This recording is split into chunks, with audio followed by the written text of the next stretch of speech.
ঝালকাঠিতে ওসমান হাদির বাসায় চুরি, হামলার ঘটনায় জড়িতরা যেন পালাতে না পারে, বেনাপোল সীমান্তে কড়া নজরদারি। ঝালকাঠিতে হাদিকে গুলি করায় বিএনপির বিক্ষোভ, মিছিলের সামনে থাকতে হট্টগোল। হাদির উপর হামলার প্রতিবাদে টাঙ্গাইলে জামায়াতের বিক্ষোভ মিছিল। লক্ষ্মীপুরে নির্বাচন কার্যালয়ে দুর্বৃত্তের আগুন, নির্বাচন বানচালে দেশি বিদেশি ষড়যন্ত্র চলছে, মন্তব্য আলতাফ হোসেন চৌধুরীর। কেরানীগঞ্জে বহুতল ভবনে আগুন, ইউনিট বেড়ে 20, সেনা বিজিবি মোতায়েন, আটকে পড়া 45 জন উদ্ধার। এবং নেই সূর্যের দেখা, 3 দিন ধরে শৈত্যপ্রবাহের কবলে পঞ্চগড়, তাপমাত্রা 10 ডিগ্রির নিচেই, জনজীবনে ভোগান্তি।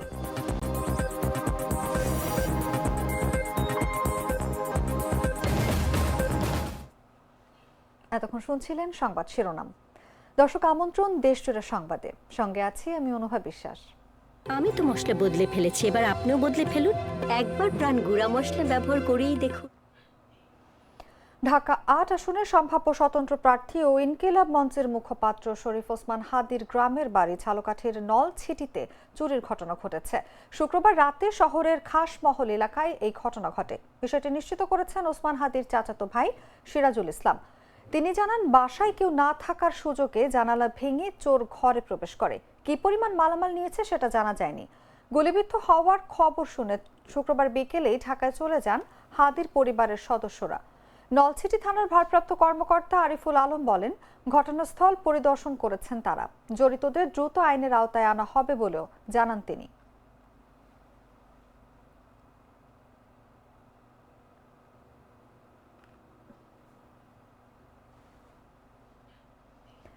ইনকিলাব মঞ্চের মুখপাত্র শরীফ ওসমান হাদিকে গুলির ঘটনার পর সীমান্ত এলাকায় নিরাপত্তা জোরদার করেছে বিজিবি। এই ঘটনায় জড়িতরা যেন বাংলাদেশ থেকে ভারতে পালিয়ে যেতে না পারে, সেই লক্ষ্যেই বেনাপোল সীমান্তে ব্যাপক নজরদারি ও তল্লাশি কার্যক্রম চালানো হচ্ছে। যশোর 49 বিজিবি ব্যাটালিয়ন সূত্র জানায়, ব্যাটালিয়নের দায়িত্বপূর্ণ মেইন পিলার 18/1S থেকে 47/3S পর্যন্ত প্রায় 70.274 কিলোমিটার এলাকা জুড়ে কড়া তল্লাশি কার্যক্রম চলমান রয়েছে। সীমান্তের গুরুত্বপূর্ণ ও ঝুঁকিপূর্ণ এলাকাগুলোতে বাড়ানো হয়েছে টহল ও গোয়েন্দা নজরদারি।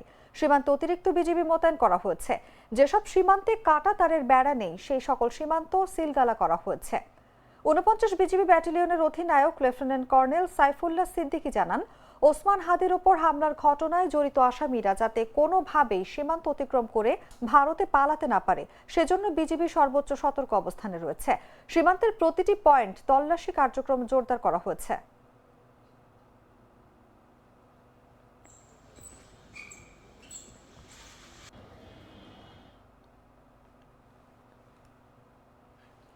ইনকিলাব মঞ্চের আহ্বায়ক ও ঢাকা 8 আসনের স্বতন্ত্র প্রার্থী শরীফ ওসমান বিন হাদি ঢাকায় গুলিবিদ্ধ হওয়ার প্রতিবাদে ঝালকাঠিতে বিক্ষোভ ও সমাবেশ করেছে জেলা বিএনপি।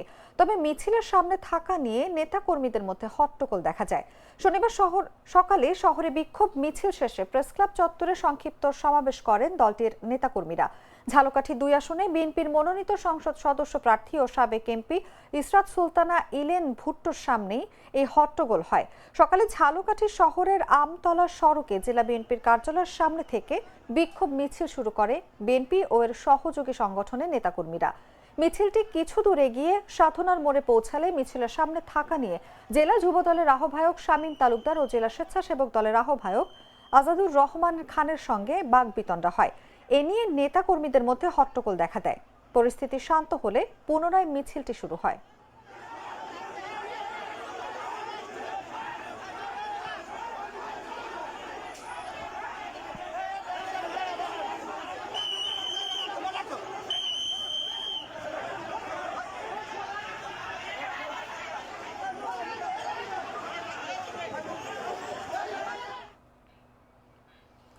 এদিকে ঢাকা 8 আসনের সম্ভাব্য স্বতন্ত্র সংসদ সদস্য প্রার্থী এবং ইনকিলাব মঞ্চের মুখপাত্র শরীফ ওসমান হাদির উপর হামলার প্রতিবাদে টাঙ্গাইলে বিক্ষোভ মিছিল করেছে জামায়াতে ইসলামী নেতাকর্মীরা।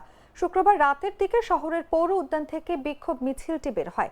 মিছিলটি শহরের গুরুত্বপূর্ণ সড়ক প্রদক্ষিণ করে পুরাতন বাস স্ট্যান্ডে গিয়ে শেষ হয়। এ এ সময় জামায়াতে ইসলামীর জেলা আমির আহসান হাবিব মাসুদ, জেলা সাংগঠনিক সম্পাদক শহীদুল ইসলাম, বাংলাদেশ ইসলামী ছাত্র শিবিরের জেলা সভাপতি মাজহারুল ইসলাম, শহর আমির অধ্যক্ষ মিজানুর রহমান চৌধুরী প্রমুখ উপস্থিত ছিলেন। এছাড়াও মিছিলে জামায়াত ইসলামী অন্যান্য নেতাকর্মীরা অংশ নেয়। এ সময় নেতাকর্মীরা হামলার প্রতিবাদে বিভিন্ন স্লোগান দেন এবং হামলাকারীদের দ্রুত গ্রেফতার করে বিচারের দাবি জানান।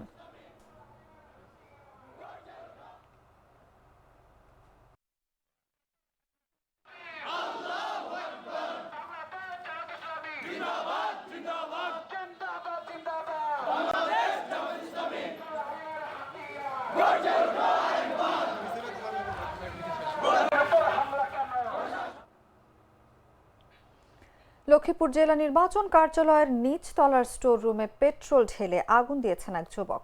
সিসিটিভির ফুটেজে মাস্ক পরিহিত ওই যুবককে দেয়াল টপকে কার্যালয়ে ঢুকতে ও বের হতে দেখা যায়। শুক্রবার দিবাগত রাত 4টার দিকে এই ঘটনা ঘটে।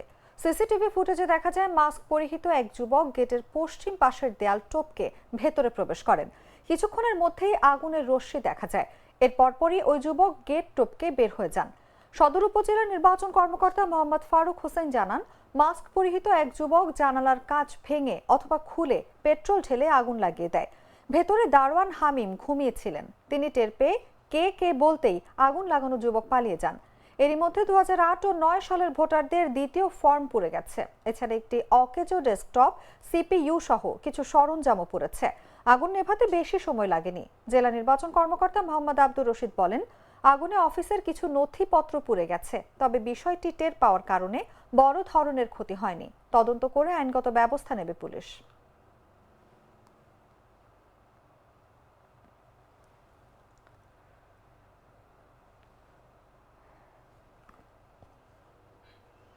আসন্ন ফেব্রুয়ারির জাতীয় সংসদ নির্বাচন বানচালের লক্ষ্যে দেশি ও বিদেশি সংঘবদ্ধ চক্র সক্রিয় রয়েছে বলে মন্তব্য করেছেন বিএনপির ভাইস চেয়ারম্যান ও সাবেক স্বরাষ্ট্রমন্ত্রী আলতাফ হোসেন চৌধুরী। বলেন, এই ষড়যন্ত্রের অংশ হিসেবে সাম্প্রতিক সময়ে হত্যাকাণ্ড ও হামলার ঘটনা ঘটছে। শনিবার সকাল 10টায় পটুয়াখালী শেরেবাংলা রোড নিজ বাসভবনের সামনে কেন্দ্রীয় বিএনপির কর্মসূচির অংশ হিসেবে শুরু হওয়া বিক্ষোভ মিছিলের আগে সাংবাদিকদের প্রশ্নের জবাবে এসব কথা বলেন তিনি। এই মুহূর্তে বাংলাদেশে একটা রিউমার চলতেছে যে আমাদের আগামী ফেব্রুয়ারির ইলেকশনকে বানচাল করার জন্য একটা দেশি বিদেশি সিরিয়াস ষড়যন্ত্র চলছে এবং সেই ষড়যন্ত্রের জন্যই সম্ভবত গত মাসের 5 তারিখে চিটাগাংয়ে যে হত্যাকাণ্ড হলো আমাদের একজন ক্যান্ডিডেটের, আর গতকালকে ঢাকাতে যে একটা হত্যাকাণ্ডের অ্যাটেম্প্ট হয়েছে,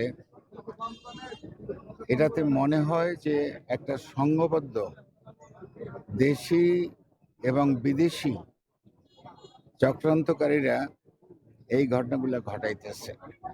আপনারা জানেন আমাদের বিক্ষোভ মিছিল বা এই ধরনের অ্যাক্টিভিটিসের সবচেয়ে সম্মুখভাবে থাকে আমাদের তরুণরা।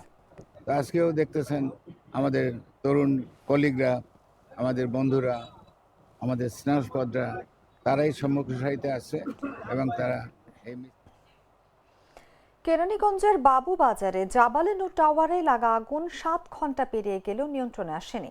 আগুন নিয়ন্ত্রণে কাজ করছে ফায়ার সার্ভিসের 20টি ইউনিট। আগুন লাগা ভবনে আটকে পড়া 45 জনকে উদ্ধার করেছে ফায়ার সার্ভিস। ফায়ার সার্ভিস বলছে, বেশিরভাগ দোকানের শাটার ও কলাপসিবল গেট ভেঙে আগুন নেভাতে হচ্ছে। এছাড়া প্রচুর ধোঁয়ার কারণে আগুন নিয়ন্ত্রণে বেগ পেতে হচ্ছে। শনিবার বেলা 12:30টার দিকে এসব তথ্য জানান ফায়ার সার্ভিসের মিডিয়া সেলের ভারপ্রাপ্ত কর্মকর্তা শাহজাহান শিকদার। তিনি জানান, অগ্নি দুর্ঘটনা কবলিত জাবালেনুর টাওয়ারটি কয়েকটি স্বতন্ত্র ভবন নিয়ে গঠিত, কিন্তু এগুলোর বেসমেন্ট মাত্র একটি। এটি বাণিজ্যিক কাম আবাসিক ভবন। প্রথম ও দ্বিতীয় তলায় বিভিন্ন গার্মেন্টস পণ্যের দোকান ও ছোট ছোট ঝুট গোডাউন, উপরে আবাসিক কোয়ার্টার। বেসমেন্টের প্রবেশ পথ মাত্র 2টি। বেশিরভাগ দোকানের তালা ও শাটার কেটে কেটে আগুন নেভাতে হচ্ছে। এ কারণে আগুন নেভাতে সময় লাগছে।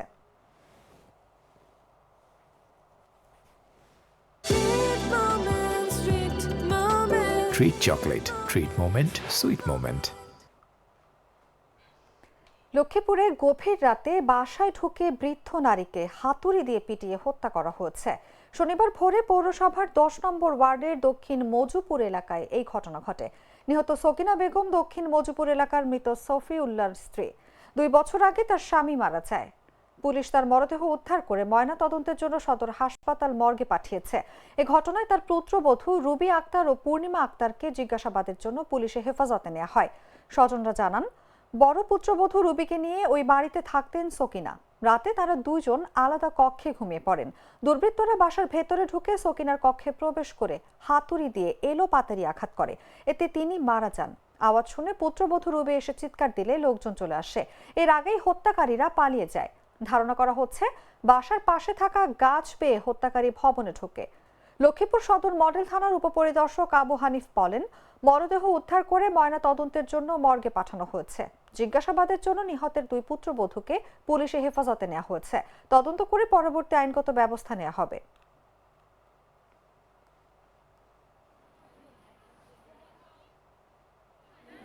আমগো শত্রুতা শুধু একজনে, আর কারোর লগে নাই।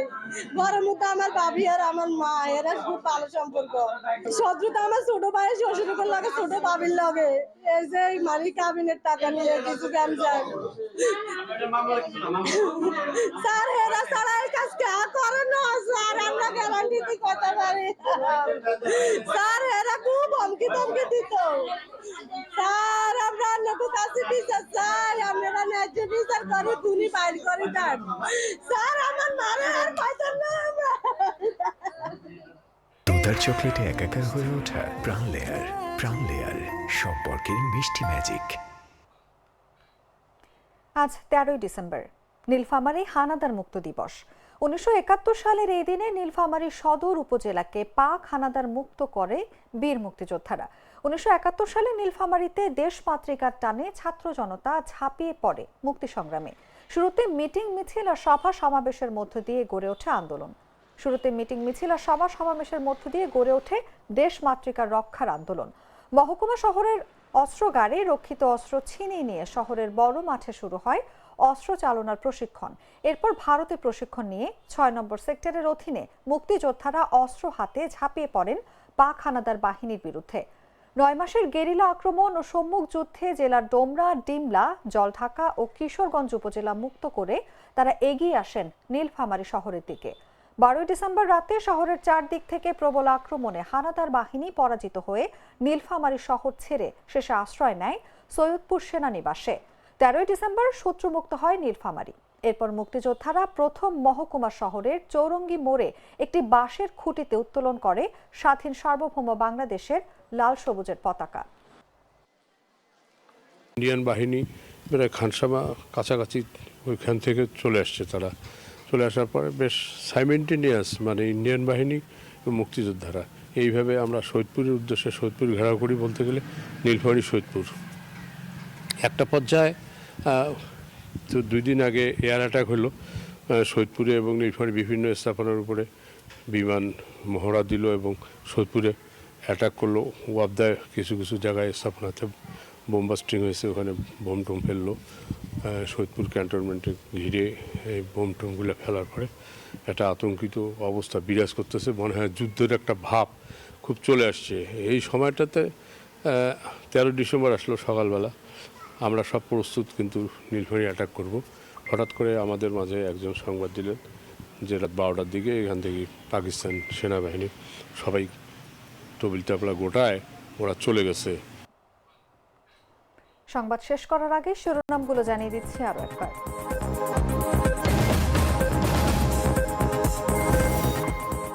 ঝালকাঠিতে ওসমান হাদির বাসায় চুরি, হামলার ঘটনায় জড়িতরা যেন পালাতে না পারে, বেনাপোল সীমান্তে কড়া নজরদারি। ঝালকাঠিতে হাদিকে গুলি করে বিএনপির বিক্ষোভ, মিছিলের সামনে থাকতে হট্টগোল। হাদির ওপর হামলার প্রতিবাদে টাঙ্গাইলে জামায়াতের বিক্ষোভ মিছিল। লক্ষ্মীপুরে নির্বাচন কার্যালয়ে দুর্বৃত্তের আগুন, নির্বাচন বানচালে দেশি বিদেশি ষড়যন্ত্র চলছে, মন্তব্য আলতাফ হোসেন চৌধুরীর। কেরানীগঞ্জে বহুতল ভবনে আগুন, ইউনিট বেড়ে 20, সেনা বিজিবি মোতায়েন, আটকে পড়া 45 জন উদ্ধার।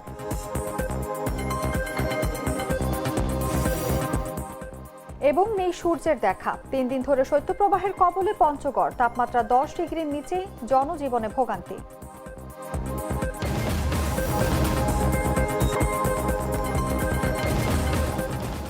দর্শক, এই ছিল এখনকার মতো।